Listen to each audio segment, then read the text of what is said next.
How much money did I make this year as a freelance translator? Coming up.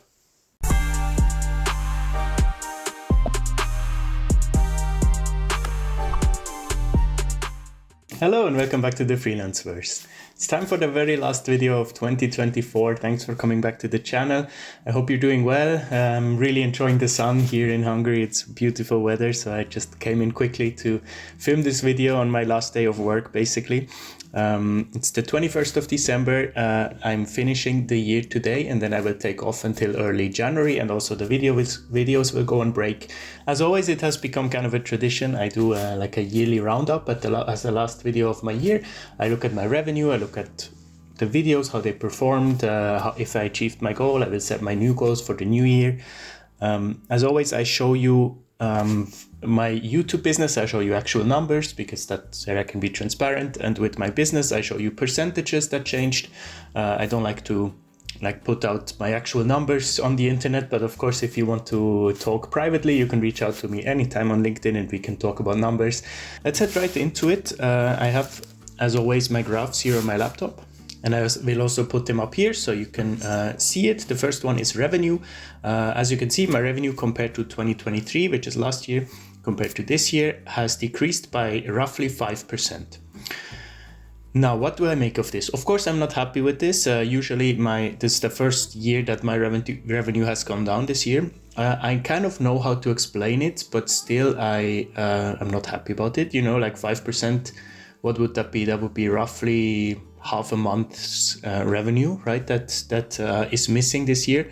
If I didn't know how to explain it, it would bother me more, I think, but I know exactly why, because it is simply because I put much more, or let's say I put much less effort into my business this year. My priorities shifted quite a lot. They were much more on personal development, both mental and physical health, connections with family, connections with friends. So I worked quite a lot less this year.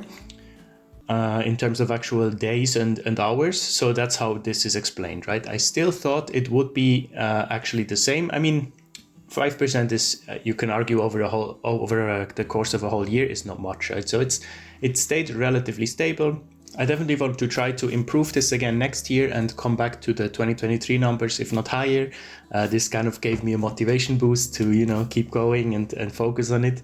I always said if the revenue once goes down in a year, then I have to change something, and now it happened, so I definitely have to change something. I come back to that a bit later. Give you kind of an idea of my monthly revenues. As you can see, March was my highest earning month, June was my lowest earning month. That is easily explainable simply because in June I only worked half the time, basically. I took a long summer break of 2 weeks. Other than that, it stayed relatively stable. As you can see, like the January, May, August, November month seems to be kind of the median of all my months, right? If you drew a line, an average line between all of them, it would be roughly these months, and I'm quite happy with that. It's a nice steady income. Let's look at expenses, because that's also always interesting to see how the expenses develop, right? Because that's another way you can save money or make money, basically, by spending less. And I'm very happy that I spent 9% less this year, which is largely due to the fact that I didn't do a large travel this year, but I still had quite a lot of expenses again this year, like personal expenses. So it has been, again, a very expensive year, but it always is, kind of, right? But it's fine. I live for these experiences. I don't know, it's worth way more for me to have experiences than money. So, but I'm happy to see that the expenses went down quite a lot, and that kind of balances us out the loss in revenue as well. So I'm happy about that. Let's quickly look at the days off, and that might be a bit confusing because I just said I worked less this year than last year. I did officially work more days last year, but I worked less hours this year, if that makes sense, right? So I did 48 days off. That is roughly how many weeks? 9 weeks, I think, right? Yeah, something like this. Bear in mind, that's not all holidays. That's just all days that I didn't work on my language business. So that's also going to conferences. That's also being sick. So yeah, just bear that in mind. But yeah, it's roughly 9 weeks, so that is roughly 2 months of the 12 months I was not working actively, and that's weekdays, right? The weekends are anyways off, so I don't count them. And the last graph I have before we move into YouTube is also the YouTube revenue. Actually, it's connected to that, which was really surprising. So the YouTube revenue in 2024 grew by 8%, right? But I will show you in a second that the actual ads on the YouTube Analytics in the YouTube Studio are quite a lot down, right? So the interest this year of the channel was lower than last year, but combined with all the opportunities I got, with all the collaborations, with sponsorships from brands, the actual year revenue I made from my YouTube part of my business has grown by 8%. So I'm happy about that, but I'm also a bit concerned. I need to figure out how to change up things a bit in the new years to keep the interest going, because you will see in a second in the statistics that the interest this year has gone down a bit. But that's also fine, right? That's at a certain point you can only reach that many people in that quite niche business, but maybe I will open up the channel a bit more freelancer focused rather than very specific translation, at least not every video, to draw more people in. But it's also, this channel was never meant to reach as many people as possible. It's really designed to help the ones that need it. Now, before we head into the YouTube Analytics, I want to talk a bit about the goals. So last year's goal was very much focused on specializing, right? I decided to fully focus on sports. That was also a big reason why it was tougher this year. I feel like or not tougher, but I was focusing more on quality work rather than quantity work, right? So I really wanted to establish new connections with clients in the sports business. That's why I invested much more time in marketing and outreach than I usually do. That explains another factor why the revenue is down slightly this year. So my plan in specializing in sports has worked quite well, let's say. I wouldn't say it worked fully, but I also not that sure anymore like last year that I want it fully to work, right? I still enjoy very much the work I do outside of the sports business, and I'm not really ready to let that go, especially like all my subtitling work is so fascinating and so cool. It gives me energy. So I don't really want to let that go. So I probably retract that goal a little bit to fully focus on sports, and I still want to I want to be known as a sports translator for Swiss German audiences, but I still want to keep my generalist business alive as well, because it gives me the necessary revenue, between marketing efforts and big, nice projects. And it also gives me a lot of pleasure. I almost said pressure. I don't know why, but maybe subconsciously it gives me also pressure. But I definitely adjust that a bit. I'm happy with what I've done this year in this sector, but I'm still keeping my core business alive, right? So that's cool. So memory card was full, sorry about that. So in terms of goals for the next year, 2025, it's a bit hard for me to focus on the business still. My main goal in life is still going to be not business related, right? Because I just realize more and more how little it matters. But I still have focus on the business, of course, but it's very much related to last year's goal, right? This year I define it more, rather than specializing in sports, I define it more as becoming the expert. This is my goal of the year. I did some reflection recently on a trip when I was just by myself, and I still do feel like I know a lot, and I feel like kind of an expert, but still not fully, right? And that bothers me a bit, and maybe it's the last imposter syndrome that just never goes away, but I really want to do more. Also, when I go to a conference like TEF, for example, I have conversations with people that I just realize I need to do more. I don't know enough at all about many different things within my industry, but also within my specialization. So a lot of additional learning. I think mostly I do read a lot, so I want to kind of shift from reading a lot of fiction to more reading a lot of things that bring me further in life at that point where I am at the moment. That is kind of, it's hard to explain this year's goal, but it's very much connected to last year. So I call it becoming the expert. All right, now let's have a look at the YouTube analytics.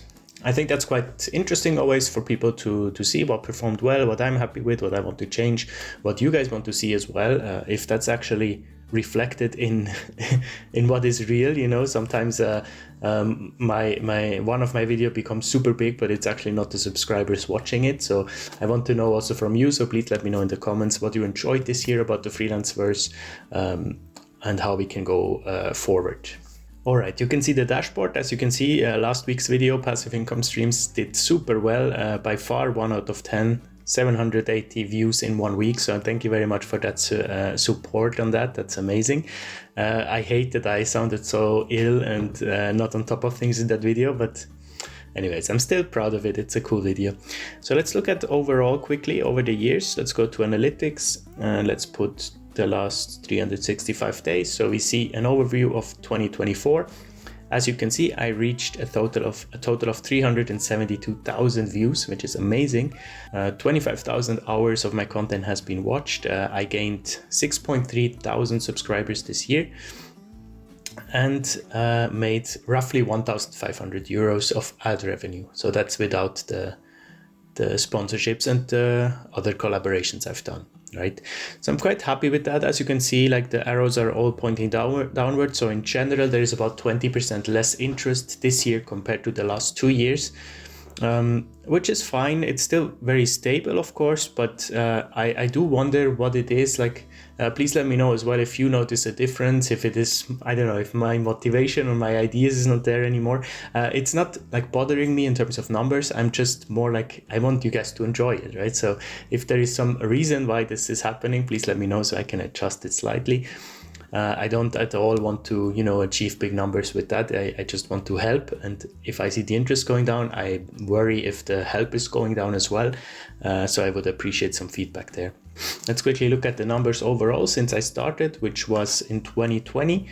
1.6 million video views, which is incredible. 34.6 thousand subscribers and a total of 7,160 euros earned.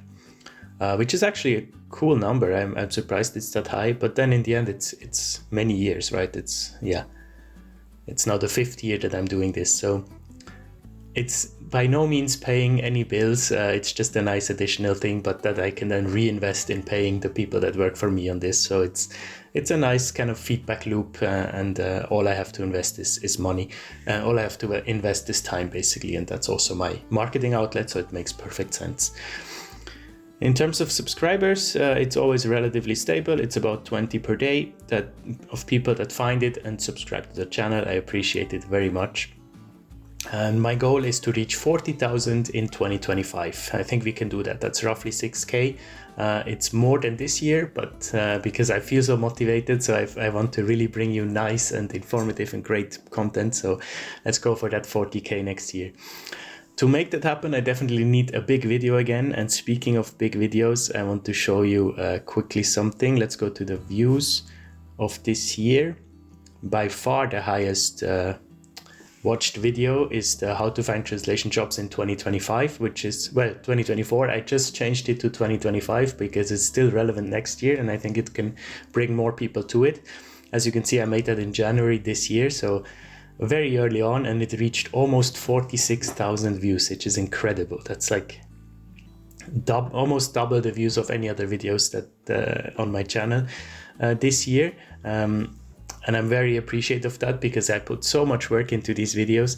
This has been and probably is still my #1 viewed video of the one that I first made. If I go to lifetime, so how to find translation jobs in 2022 has been such an important video for my channel. As you can see, I reached 115,000 people with that. So I wanted to make a remake in 2024 because a lot of things have changed and apparently people were interested in that remake. So I'm very happy that my 2 best performing videos are now ones that I'm actually proud of. So thank you very much for that support. I do wonder though what kind of video like that I can make next year that has this kind of attraction and pull and that I'm proud of. So I need to do some deep reflection in this week and think of it. One thing that I really want to change, because I feel like in the last, let's say in the third of the year 2024, I was running behind everything. Like I feel like I never caught up. I was always doing a lot. I worked really hard, but both in my business and in YouTube and kind of in personal life as well, I was just trying to catch up. And once I was there, I was already behind again, and I never felt on top of things, in control. And that's something I really want to change. I want to use that break that I have now to settle down, relax for a few days, a week, but then definitely get back to it and prepare and be in control, because I noticed that that's so important for me, both professionally and personally. Let's quickly look at some more detailed analytics. I go to advanced mode. Some interesting things where people are watching from, for example, in the last year. This has not changed. It's always these 5 countries for some reason. It's US, India, Brazil, UK, and Germany are my biggest audiences.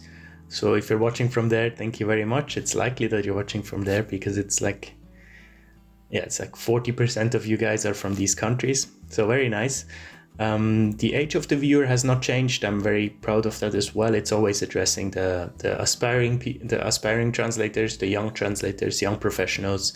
This year I was representing them at TEF as well in my panel. So I really appreciate these 2 audience types from 18 to 34 years old. Of course, everyone else I appreciate very much for you being here, but I want to really focus my videos on these 2 viewer groups that are trying to break into this industry somehow and make a living for themselves and kind of escaping the rat race that many people find themselves in, right? In terms of gender, I think it's mostly male. Yeah, it's almost 57% male audience. I think that has to do with YouTube generally being male dominated by the viewers. So I think if you look at a graph of YouTube viewers, it's mostly male. So that makes sense. There you go. This was my year 2024 in review. Difficult year for a lot of people. I see so much fear and complaining on LinkedIn all the time, and it's tough because I still try to keep the mood very positive. We did it at TEF as well. We tried to, because I still love this profession so much, and for me it's going well, right? I have amazing clients. This year I worked with 17 clients, and funny enough, end of the year worked really well in terms of acquiring new clients. November and December I found 3 brand new clients, and I fully worked, especially with one of them. I feel like I'm already fully integrated. I already generated almost 2,000 euros of revenue in November, December with a new client, which is probably unheard of for me. That's amazing. To be so quickly so trusted and reliable kind of. But that gives me a lot of hope, a lot of positivity for the new year. I'm actually in talks with 2 other clients that I'm currently either onboarding or already onboarded with either one of them. So starting the new year, I will have 5 brand new clients from the last 3 months, and that is exciting for me, right? And most of them are in sports. So it definitely paid off what I did this year.